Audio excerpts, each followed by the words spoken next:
ça ne demandait pas d'effort, tout le monde y arriverait. Le but, c'est pas d'être tout feu, tout flamme pendant 2 jours, 2 semaines, 2 mois. C'est de persévérer. Je le rappelle, mais tout ce qui est calculé peut être amélioré. Ce qui ne se traque pas ne s'améliore pas, parce qu'on n'en a pas conscience. Et au mental, c'est pareil. C'est-à-dire qu'on va observer la saison passée et se demander, bon bah ok, dans notre état d'esprit, qu'est-ce que j'ai fait de bien? Qu'est-ce que j'ai bien réalisé? Parce que des fois, on va tout de suite être focalisé sur ce qu'on peut améliorer. Mais avant, c'est qu'est-ce que j'ai bien fait? Il faut se méfier aussi par rapport à ce qu'on peut voir de l'extérieur. Parce que quelqu'un qui a l'air confiant, ça ne veut pas dire qu'il vit de la confiance à l'intérieur de lui. Ne jamais montrer ses faiblesses, ses émotions sur le terrain, rester neutre, faut aussi bluffer, tu vois. C'est important et plus tu vas travailler la prépa mentale, plus tu vas pouvoir faire mine d'aller bien, même si à l'intérieur tu sais que c'est un peu le chaos. Un de mes coachs me dit, quand tu prends un low kick, souris.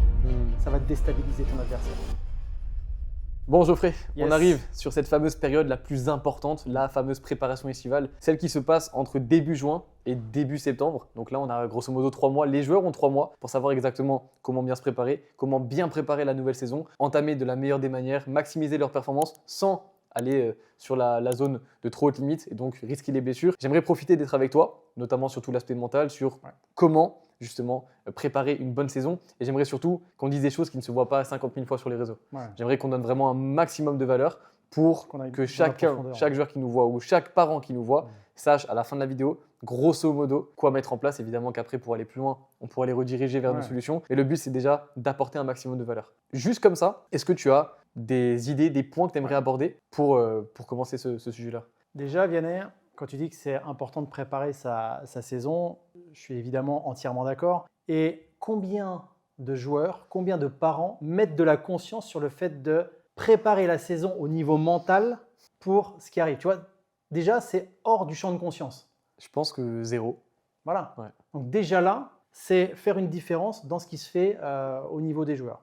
Et donc, pour préparer la saison qui arrive, ça va être important de faire un gros débriefing par rapport à ce qui s'est passé sur la saison précédente. Ok. Tu vois, parce qu'on pourrait partir sur des fixations d'objectifs pour aller dans une direction en termes de gestion émotionnelle, de focus, de lâcher prise, de confiance, de comment on gère son stress, etc. Ok, mais pour que ce soit vraiment personnalisé, ça va être important de s'appuyer sur ce qui s'est passé sur la saison qui vient d'avoir lieu. Tu vois.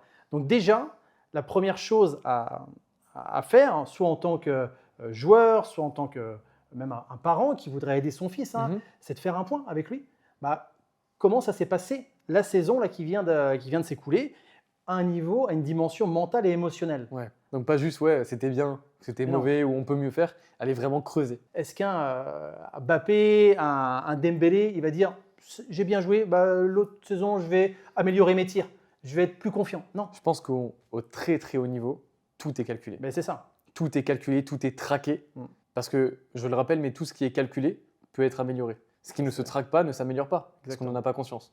Et au mental, c'est pareil. Donc là, c'est-à-dire qu'on va observer la saison passée et se demander, ok, dans notre état d'esprit, qu'est-ce que j'ai fait de bien? Qu'est-ce que j'ai bien réalisé? Tu vois, parce que des fois, on va tout de suite être focalisé sur ce qu'on peut améliorer. Mais avant, c'est qu'est-ce que j'ai bien fait? Exemple, en termes de confiance en moi, avant un match, où est-ce que j'en étais?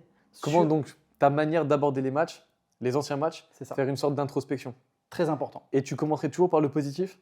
Oui. Pourquoi je pars dans le positif? Tout simplement parce que si on part tout de suite sur un axe d'amélioration, ça risque de nous amener vers le bas. Alors que là, si on met en avant ce qu'on a déjà bien fait, et c'est contre-intuitif parce qu'aujourd'hui, dans l'univers de l'accompagnement, du coaching et tout ça, on a tendance à dire, ok, surtout dans le sport, tu dois améliorer ça, c'était pas bon pour ça. Et c'est important. Mais déjà, en mettant en avant ce qu'on a bien fait, c'est extrêmement puissant parce qu'au niveau émotionnel, déjà, tu vas charger d'un niveau… Du bon pour ensuite aller… pour te permettre de pouvoir descendre et de rester dans du plus. C'est ça. Donc, on va mettre le bon, ce que tu as bien réalisé. Et là, dans ce que j'ai bien réalisé, c'est à la fois sur qui j'ai été et ce qui s'est bien passé. D'accord ? Donc, ça peut être sur la gestion de la confiance, sur la gestion du stress, sur ma capacité à gérer mon émotionnel avant les matchs, pendant les matchs, après les matchs, avec mes collaborateurs, avec mes coéquipiers, avec le staff, bref, on peut vraiment diviser, faire plein de sous-parties. Faire plein de sous-branches. Voilà. Mais parce que ce n'est pas le tout de dire au niveau de ma confiance, parce que tu demandes ça à un gamin, il va dire ça va. Mais nous, on va aller chercher de 0 à 10 en termes de confiance. Toi qui dis que tu as une bonne confiance en toi, tu serais à combien? plutôt 6, plutôt 7, plutôt 8, plutôt 9. Parce qu'il y a un gamin, un enfant peut-être qui va te dire j'avais confiance en moi à 5 alors que la saison d'avant il était qu'à 4. Ouais. On va checker l'évolution. Ça dépend de l'âge, parce que tu vois, moi j'ai plein de profils au niveau de l'académie. Ouais. Quand je leur pose cette question, qui est une des questions pilières, Ouais. je sais pas si ça se dit, mais Ouais. une des questions qui est vraiment la base de l'accompagnement, et on la pose directement dès le premier coaching, tu vois. Au niveau du mental, à combien tu te situes et qu'est-ce qu'il faudrait qu'on fasse pour aller faire plus de, tu vois, sur une échelle de 1 à 10. Le problème, c'est que les jeunes, notamment les profils de 8, 9 ans jusqu'à 12, 13 ans, ils n'ont pas encore cette maturité, cette compréhension. Ouais. Tu vois, donc un 7 veut dire un 3, tu vois, pour eux. Ouais. C'est-à-dire qu'ils ont un peu du mal. Comment tu ferais pour aller creuser justement et aller comprendre à quel niveau se situe un jeune, que ce soit garçon ou fille, dans cette tranche d'âge? Comment on pourrait faire? Là, on pourrait utiliser par exemple des dessins. Tout simplement, tu sais, tu fais un dessin comme on avait fait l'autre fois avec le niveau d'énergie, tu Ok, sais, dans l'académie. Donc là, dire, OK, imagine, tu as un réservoir de confiance. Mhm.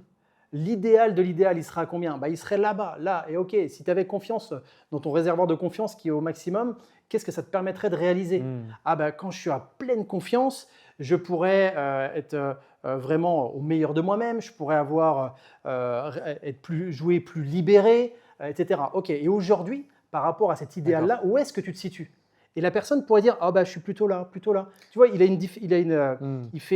un visuel entre ce qui est en bas et ce qui est en haut. Il peut plus facilement se situer. Peut-être que ça peut aider des joueurs, tu vois. Donc tu dis pas forcément 10, en fait, Non, tu c'est ça. images. C'est ça. On utilise l'image où on trouve quelque chose pour quantifier finalement là où il en est, là où il a son idéal et où est-ce qu'il en est aujourd'hui. Ok. Sachant que, évidemment, quand on travaille au niveau mental, la préparation mentale, c'est comme la préparation physique. On va s'améliorer dans les compétences, les Et habiletés, monter en puissance aussi, hein. monter en puissance. Au début, tu fais des trucs très soft, et puis plus le niveau avance, et plus tu peux monter.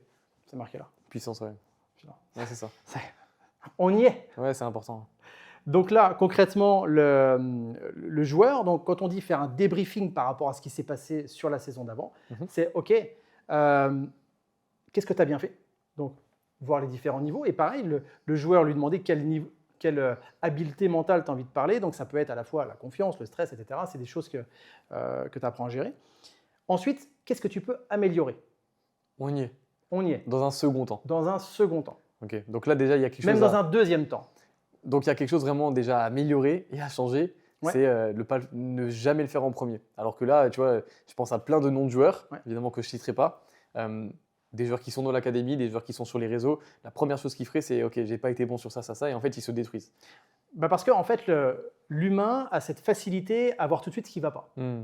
Et donc, en plus, en faisant cet exercice-là, ça va habituer ton mental, ton focus à aller chercher le positif dans une situation, dans un contexte qui a peut-être été pour toi compliqué. C'est-à-dire, oh non, c'était une saison de merde, j'ai pas réussi. OK, qu'est-ce que tu as bien réalisé dans cette saison? Donc, quelle personne tu as été dans cette saison-là et qui était là où tu as été bon en fait? Est-ce que tu as été un leader? Est-ce que tu as eu de la confiance, etc. Dans tes réalisations aussi, qu'est-ce que tu as bien réalisé? Et après, on va donc, comme on disait, sur les axes d'amélioration. Ouais. Et les axes d'amélioration, donc là, ça habitue ton cerveau à aller dans cette direction. Et tu as vu, je n'ai pas dit les points négatifs. Pour améliorer. Les axes d'amélioration, Ouais. la marge on peut même appeler ça une marge de progression. Sur où est-ce qu'on peut aller en termes de marge de progression? Et là, ça donne un espoir en fait. Et tu mets de la positivité sur quelque chose qui ne l'est pas forcément, ou en tout cas, moi j'ai envie de dire que c'est neutre. C'est pas positif, c'est pas négatif, c'est à améliorer, Exactement. tout simplement. Ça, c'est aussi quelque chose que j'utilise beaucoup, que ce soit moi ou les coachs de l'académie, c'est jamais parler de négatif. Parce qu'en fait, le négatif, c'est juste une situation à un moment présent qu'on peut derrière améliorer. Donc, ouais, ok. Donc, on parle de positif. Ensuite, des points améliorés. Améliorer, ouais. Une fois qu'on a fait justement ce rapport-là. Alors, si on peut aller même un peu plus en profondeur dans les points à améliorer, c'est concrètement, qu'est-ce que je peux ajouter? Qu'est-ce que je peux enlever? D'accord. Qu'est-ce que je peux améliorer? Tu vois, c'est finalement, par rapport à mon sac de choses que j'ai à améliorer, ok, j'ai besoin, franchement, si j'arrivais à mieux gérer mes émotions, ça serait génial. Ok, je vais porter mon focus sur ça, sur la saison qui arrive. Et ça ne veut pas dire que tout ce qu'on a bien réussi, on le met de côté. Non. D'accord? Parce que vu qu'on l'a quantifié, on pourra aussi améliorer ce qu'on a bien fait. Alors moi, je suis de l'école à devenir unique sur 2-3 points, plutôt qu'à aller chercher à améliorer les points qui sont entre guillemets négatifs.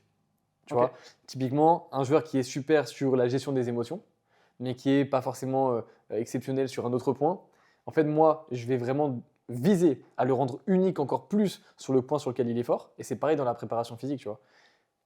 Mais je vais essayer de monter pour qu'il soit bon sur l'autre point. Mais en tout cas, je vais te faire le rapport sur un point physique. S'il est très très fort à la vitesse, tu vois, et qu'il est peut-être un tout petit peu moins fort sur les duels, en fait, moi, je vais tout miser sur la vitesse.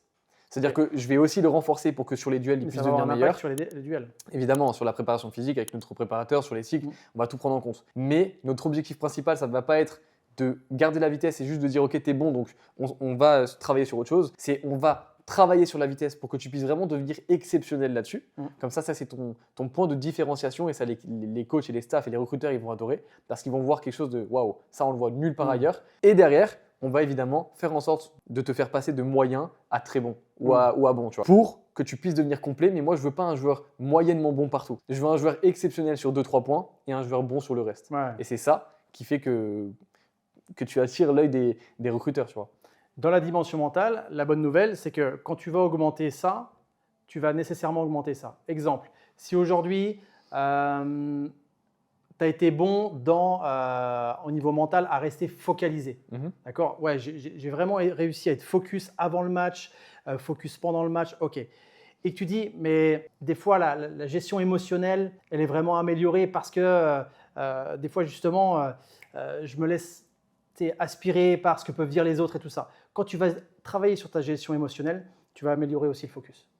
Ok. Tu vois, donc forcément, tout va de soi en fait. Et là, on va augmenter tout. Donc là, quand ça va monter, tout va monter. Effectivement, ça va passer des caps et ça va être effectivement dans la globalité. Parce que quand tu arrives à gérer ton stress, tu arrives à gérer ça a un impact sur le focus. Forcément, en fait. Ça a un impact sur le lâcher prise, ça a un impact sur la relation que tu vas avoir avec tes collaborateurs, avec tes coéquipiers, etc. Parce que là, on parle de prépa mentale. Mais le joueur, quand il travaille sur lui, forcément, ça a un impact sur la qualité relationnelle qu'il va avoir avec ses coéquipiers. Il pourra mieux se positionner. Quand tu arrives à mieux gérer tes émotions, la qualité relationnelle que tu as avec les autres, elle va être meilleure parce que tu te connais. Tu t'imposes plus. Tu t'imposes plus, tu te positionnes. Tu prends plus de confiance en toi. Ben oui. Et si tu fais la parallèle avec tout ce qui est physique, puisque tu as plus de confiance, que tu te conditionnes comme être le leader parce que tu bosses ça sur la préparation mentale, évidemment qu'au niveau du physique et des performances sur le terrain, tu augmentes. C'est ça. Donc, ouais, c'est beau. Donc, tu vois, et donc, une fois qu'on a fait ce qu'on avait bien réussi, apprécié, ce rapport-là. Ensuite, les actes d'amélioration, marge de progression, des fois, les gens s'arrêtent là. Mais après, ça va être le moment, justement, de mettre en place des actions. Qu'est-ce que j'en fais de tout ça ? Tu vois, concrètement, dans la matière, quand je dis améliorer mon stress, qu'est-ce que je fais ? Et c'est là où on perd tout le monde. Et c'est là qu'on perd tout le monde. Tu sais, même dans d'autres domaines, où les gens sont dans l'entrepreneuriat, disent « Ah, cette année, je vais être plus connecté à ce qui est important pour moi, je vais apprendre à avoir plus confiance en moi. » Bah, concrètement, tu fais quoi ? Comment, à la fin de la saison, je vais voir, moi, d'un point de vue extérieur, que tu as gagné en confiance ? C'est quoi le critère observable ? Quand le physique, c'est facile, on va avoir un chrono. Non, mais ça se voit, ça se voit. Voilà, il y a quelque chose de visible. Eh bien, c'est la même chose pour les habiletés mentales. Un joueur en totale confiance, ça se voit aussi. Le problème, c'est que c'est sur des très courtes périodes de temps. C'est le mec, il a triplé sur un match, le match d'après. Alors, soit il se met la pression de vouloir refaire pareil, donc il est down. Soit il est sur la bonne nuance de confiance, et là, il fait un match exceptionnel, mais après, ça s'atténue. Donc, comment, bonne question. Est-ce que tu as la réponse à ça ? Comment jauger, en fait, ton évolution sur les caractéristiques mentales ? En fait, parce que là, tu parlais de confiance, par exemple. C'est un sujet vraiment global parce que la confiance, c'est un état d'esprit. Donc derrière, il y a évidemment comment tu gères ton stress, ton énergie, plein de choses. La confiance, il faut se méfier aussi par rapport à ce qu'on peut voir de l'extérieur. Parce que quelqu'un qui a l'air confiant, ça ne veut pas dire qu'il vit de la confiance à l'intérieur de lui. Ça peut être des carapaces. Ça peut être des carapaces. Moi, des gens, des fois, ils me voient faire des conférences devant des centaines de personnes. Ah, Geoffrey, tu as l'air super à l'aise. Bah, détrompe-toi.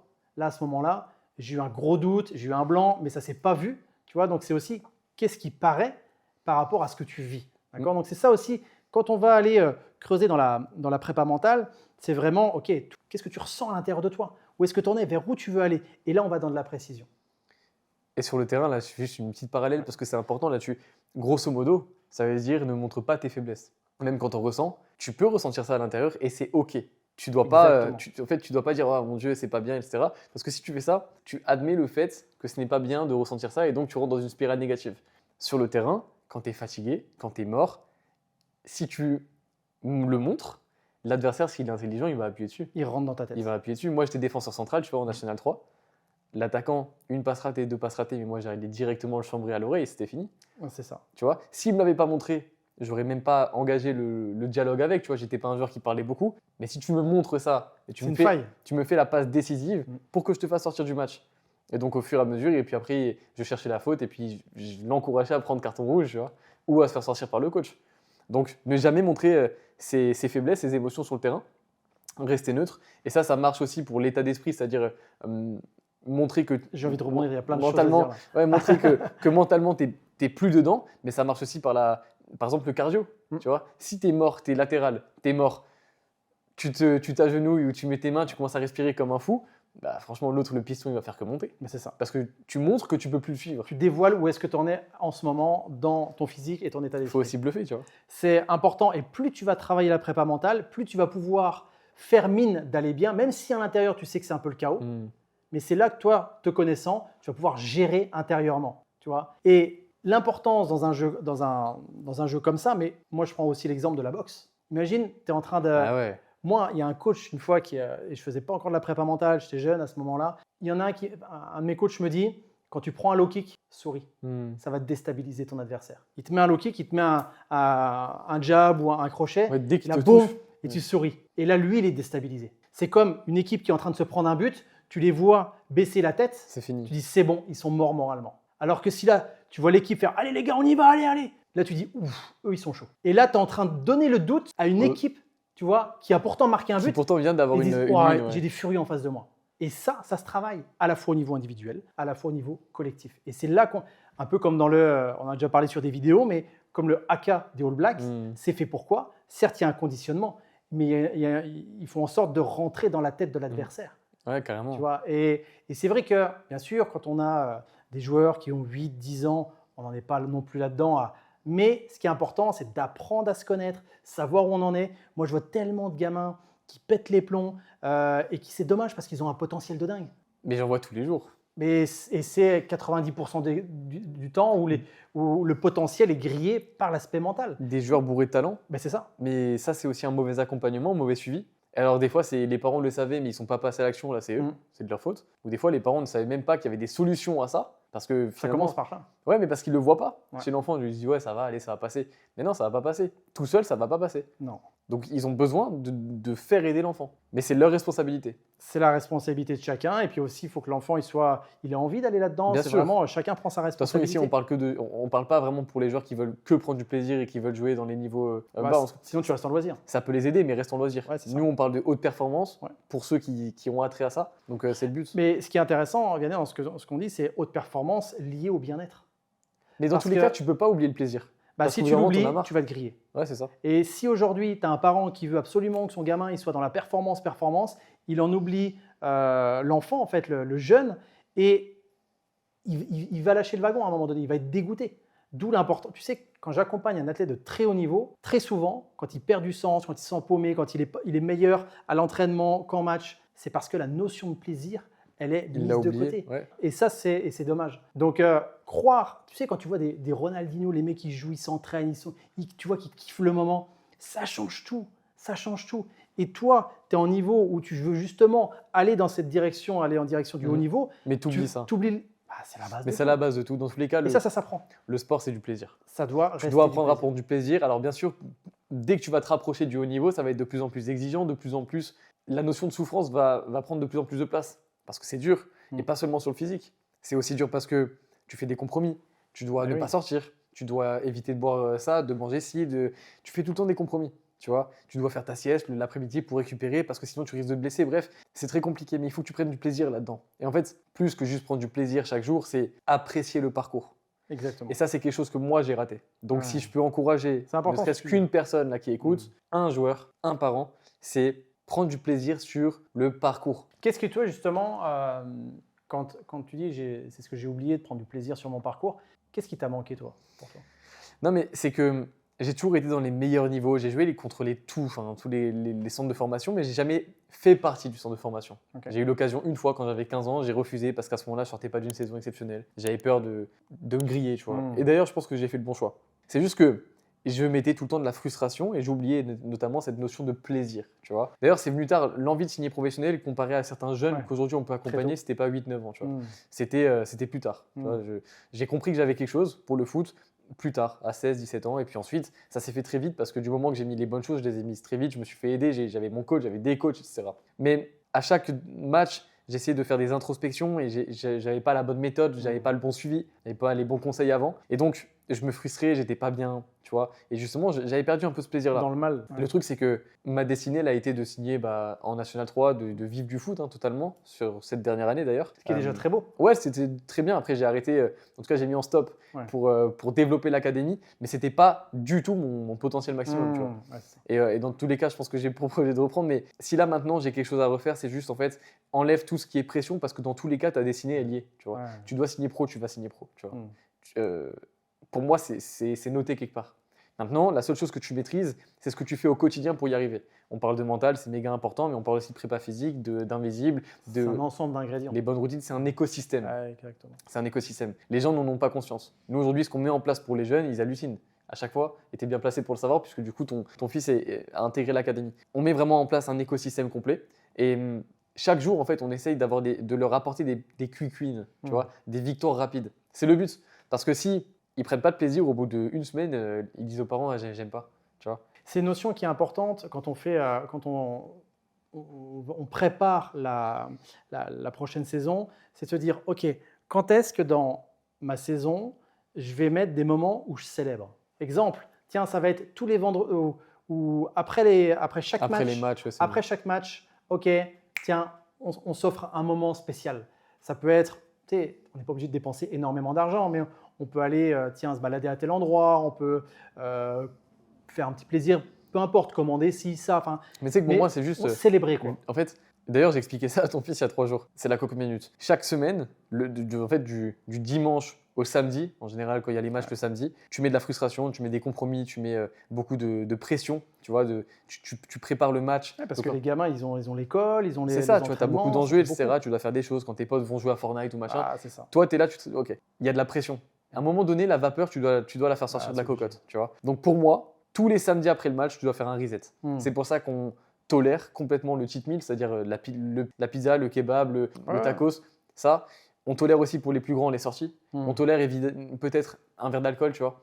Le but, c'est juste, ok, fais un reset, accepte tout ce que tu veux. Et moi, c'était ça, c'était le samedi soir, je faisais ce que je voulais. Et c'est important parce que tu mets de la conscience dessus. Tu mets de la conscience. C'est-à-dire que tu fais pas n'importe comment, parce que si tu prévois pas ça, ça va arriver C'est ça. au mauvais moment. C'est-à-dire que tu vas avoir besoin de décompresser la veille du match, tu vas t'enfiler des trucs qui sont pas bons, Et tu vas te coucher tard et c'est pas le bon moment. Ouais. Alors que tu dis non mais attends, là je suis un peu ok, il y a pas mal de choses à gérer. Par contre, je sais que samedi soir, ça va être mon moment. C'est clair. Je vais faire ce que j'ai envie de faire. T'es Et là, réglé. ça change tout. T'es réglé. Et puis surtout, au bout d'un moment, tu sais, quand tu limites comme ça, t'as pas envie de fauter la semaine. Tu vois. Ouais, Parce voilà. que tu sais, toi, tu es en mission. C'est ça. Tu n'as pas envie de fauter. Tu vois, c'est comme ceux qui vont à la guerre, ils n'ont pas envie de rentrer à la maison, ils savent pourquoi ils sont là, Exactement. ils vont, tu vois, ils se posent même pas de questions. Là, c'est la même chose, mais tu sais, au fond de toi, que samedi, après le match, perdu ou gagné, on s'en fout. Ouais, c'est ça. Samedi après le match, c'est ton moment, tu fais ce que tu veux, et le dimanche matin, ça recommence. Et si tu veux prolonger un peu, tu fais ton brunch, tes tartines de Nutella, machin, et à midi, tu redeviens sérieux jusqu'au samedi soir prochain. Moi, c'était comme ça que j'ai fonctionné, et franchement, ça m'a bien réussi sur les 2 dernières années. Là. Et c'est vrai que c'est important par rapport à tout ce que tu dis, d'avoir conscience que si tu aspires à aller dans le haut niveau, à un moment donné, ça n'arrivera pas en faisant n'importe quoi, n'importe quand. C'est important, oui, ça va demander des efforts. Mais si ça ne demandait pas d'efforts, tout le monde y arriverait. Aujourd'hui, les gens qui sont en tête d'affiche, c'est des gens qui se sont imposés des entraînements physiques, mentaux, nutrition, etc. Et qui ont tenu, hein, malgré les Et c'est la galères. persévérance. C'est parce que le but, ce n'est pas d'être tout feu, tout flamme pendant 2 jours, 2 semaines, 2 mois. C'est de persévérer. Et pour persévérer, comme tu le dis, et d'ailleurs, pour la prochaine saison, que les gens se demandent, enfin, que les jeunes se demandent, ou le joueur, peu importe, quand est-ce que je vais positionner du plaisir dans ma semaine. Et ça peut être même on avait discuté l'autre fois dans l'académie, c'est un gamin qui demandait, je suis souvent inspiré par les réseaux. Il dit, j'ai trouvé ça dingue qu'il ait conscience de ça et qu'il partage en toute humilité en fait. Il dit, moi Geoffrey, Geoffrey Vianney, quand je reviens de l'école, je suis un peu fatigué, je vais sur les réseaux et je ne m'en rends pas compte, j'y reste 45 minutes et je n'ai pas vu le temps passer. Et là, comme on lui avait dit, c'est, ok, soit tu dis, bah non, les réseaux, ce n'est pas du tout de la semaine, mais on risque de créer de la frustration, alors que ce qui peut être intéressant, c'est de dire, ok, je vais sur les réseaux, mais pendant 5 minutes, 10 minutes, mais timer ça, remettre de la conscience. Ou alors ça c'est ta manière de voir les choses. Et là-dessus, moi j'ai un avis un tout petit peu divers. C'est tu fixes tes objectifs journaliers, tu les boucles, et surtout pas de réseau le matin, sinon ça te dégage le cerveau. On avait dit en fait, tu te réveilles avec une barre d'énergie à 100%, ton cerveau a fait le reset. Si tout de suite tu vas sur TikTok, tu descends à 60. Ça pompe de la charge mentale. Donc en fait, pour moi, c'est tu fais tes journées, tu prends tes vrais shots de dopamine sur des tâches longues parce que tu as accompli ta journée, tu vas à ton entraînement, à tes 2 entraînements pour ceux qui sont plus hauts, tu finis tes devoirs, etc. Et une fois que c'est fini, tu as utilisé 80-90 points d'énergie et que ta journée elle est finie. Dans tous les cas, tu as avancé, tu es allé vers ton objectif, fini, va à zéro avec ta série Netflix, avec tes réseaux et tes machins. Tu vois. Et l'importance d'être dans une académie comme la tienne, c'est qu'après on partage ça aux autres. Parce que quand tu es entouré de gens qui sont là, qui ont les mêmes objectifs, qui sont là pour, qui mettent aussi en place des efforts, ça inspire, chacun inspire l'autre. Moi, dans mon académie, quand je forme des gens en préparation mentale, c'est la même chose. Il y a un endroit où ils partagent leur victoire. La victoire de j'ai accompagné une personne, tiens, j'ai pu aider mon enfant à faire ça, tiens, j'ai constaté. Et boum, ça donne de l'inspiration. Et ça, c'est extrêmement puissant parce que vouloir réussir seul, que ce soit dans le monde de la préparation mentale, dans le monde de la performance footballistique, c'est pas possible. Mais tu as envie de réussir? C'est comme là, je te mets dans un monde parallèle, il n'y a que toi qui es conscient. Tout le reste, c'est des bots. Tu as envie de devenir pro? Bah non. Tu n'en as rien à foutre. Bah ouais, c'est ça. Parce que tu veux aussi avoir cette reconnaissance. C'est pour ça que l'effet de groupe est méga important. Il est très puissant. Et quand, en plus, ça te pousse. Parce que du coup, si tu sais que tu vas être considéré, tu vas y aller. Et tu vas pas lâcher. Ça challenge. Ouais. Donc, c'est très, très puissant. Donc, pour préparer au mieux sa saison, en premier, faire cette introspection. Alors, cette introspection par rapport à ce qui s'est passé sur la saison… Positif, puis améliorer. Améliorer, Et concrètement, c'est quoi mon plan d'action pour la prochaine saison? Mais remettre de la conscience au niveau de ma confiance, de mon stress, de qu'est-ce que je veux améliorer et concrètement, comment je le fais? Qu'est-ce que je mets en place? Et ça peut être tout simple. Ça peut être de travailler des exercices de respiration pour mieux gérer son stress.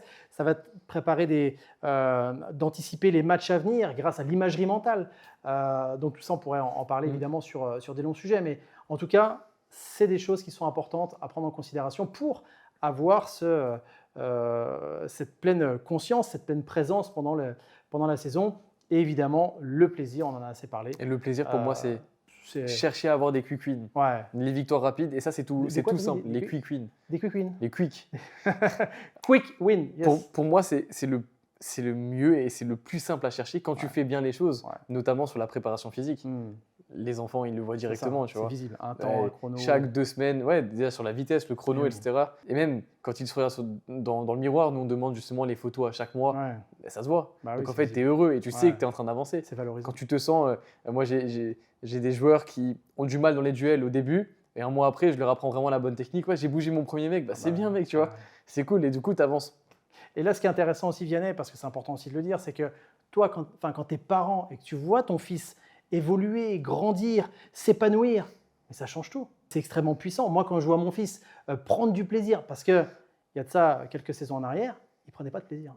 Il était là en mode « je dois être bon, je dois faire ». Mais tout le plaisir, il l'avait oublié. Et bizarrement, il prenait du plaisir en jouant au City avec ses potes. Donc l'idée, ça a été de retransférer le plaisir qu'il avait en jouant libéré au City, comme il dit, sur les entraînements et aussi sur les matchs. Et aujourd'hui, c'est un joueur qui kiffe. Il adore ça, en fait. Ça le stimule, la compétition, les matchs le stimulent. Plus il va jouer, comme là, dernièrement, il a joué des équipes pro, le PSG, le Red Star, le FC Rennes, etc. Le Stade Rennais, pas le FC Rennes. Et Brest, Brest aussi. C'était la poule de Ligue 1. C'est ça. Il était stimulé. Mais il avait les yeux qui pétillaient, alors qu'on l'aurait mis même un an en arrière. Ce n'était pas du tout le même joueur. Rien à voir. Et là, en plus, il a donné le meilleur de lui-même. Est-ce qu'il a été parfait? Non. Il le sait. Est-ce que la perfection existe? Je crois pas. Ça n'existe pas. Par contre, il a vu sa progression. Alors qu'avant, il cherchait la perfection, il ne regardait pas sa progression. Pourquoi? Parce que tout au long des semaines, il est bien préparé. C'est ça. Et parce qu'il a aussi cette dimension de mental qui lui apporte justement le fait de voir les choses correctement. Ça change tout. Et de préparer aussi les matchs correctement. Hein. Il a toujours la prépa match. Ah bah oui, oui, oui. Préparation physique, donc on prépare les fibres à être les plus explosifs possibles. Une vraie différence. Voilà, la veille, et ça, c'est des choses que personne ne sait, tu vois. Donc ça, c'est des choses qu'on apporte. Tu sais que moi, je ne savais pas ça. Il n'y a que quand j'ai vu, quand il dit tiens, venez m'envoyer ma prépa match, j'ai dit ah bon, il fait quoi de différent? Et là, quand la notion de préparer les fibres, moi, je ne connaissais pas. Tu vois, et en fait, c'est que des détails comme ça, mais qui sont au ça fait niveau. la différence. Ouais. Parce que là, le lendemain, ça se voit direct. Sur mes 2 années de National 3, il n'y avait pas une prépa match qu'on ne faisait pas sans expo, tu vois. Ouais. C'est le plus important. Alors que la majorité des parents disent non, tu fais rien la veille, tu te reposes. Et c'est une méga erreur. Ouais. C'est vraiment la plus grosse erreur. Donc ouais, pour les parents qui nous écoutent donc, déjà faites écouter ce genre de vidéos, il y en aura plein sur nos réseaux. Et puis ensuite, si vous le pouvez, parce qu'encore une fois, je le rappelle, là c'est vraiment, on parle de la Rolls-Royce des accompagnements. Oui, c'est ça. Voilà, si vous avez le budget juste pour acheter une voiture, c'est pas forcément celui qu'il faut aujourd'hui pour pouvoir rejoindre notre genre de structure, mais déjà, si ce qu'on apporte là, ça a de la valeur pour vous, tant mieux. Dites-le en commentaire, Ouais. dites ce que vraiment ça a fait, ce qui vous a intéressé. Et après, si vous voulez aller plus loin, dans le foot, enfin pas que, hein, c'est vraiment toute la dimension, faire grandir le joueur en fait, dans sa performance liée au bien-être aussi. Ouais. Mais c'est des valeurs humaines, hein. C'est des valeurs Qu'ils humaines. finissent pro ou pas, Ouais, il aura forcément grandi, appris des choses qu'il pourra transférer ensuite sur le monde pro, et même les parents. Hein. C'est ça qui est fou. Ouais. Même les parents s'élèvent avec nous. La relation entre parents et enfants, ça change tout. Et tu peux le dire, puisque du coup, tu le vis avec ton garçon. Clairement, ça a tout changé. Ouais. C'est une Donc vraie ça, valeur. c'est chouette. Une vraie grosse Et pour les autres parents qui ne sont pas forcément là uniquement pour l'aspect foot, mais aussi pour l'aspect dimension mentale, on peut retrouver tes liens sur… Ouais, on mettra tous les liens en dessous de toute façon. Et puis, c'est vrai que la prépa mentale, comme je dis souvent, c'est un style de vie. Donc, c'est aussi à la fois, on apprend des leviers pour soi, pour aider aussi les autres, et puis pour atteindre vraiment ses ambitions et ses rêves. Donc, voilà. c'est chouette. Des belles choses. On a fait le tour. C'est plutôt sympa. Ok. En tout cas, j'ai passé un très bon moment avec toi, comme d'hab. Si vous avez des questions spécifiques, mettez-les sous la vidéo, dans les commentaires. On essaiera de rebondir dessus pour apporter de la valeur. C'est vraiment notre mission ici. Hein. C'est vraiment de vous aider. Et puis, on te retrouve sur les prochains. Avec grand plaisir. Allez, au top. À plus. Tchuss. Ciao.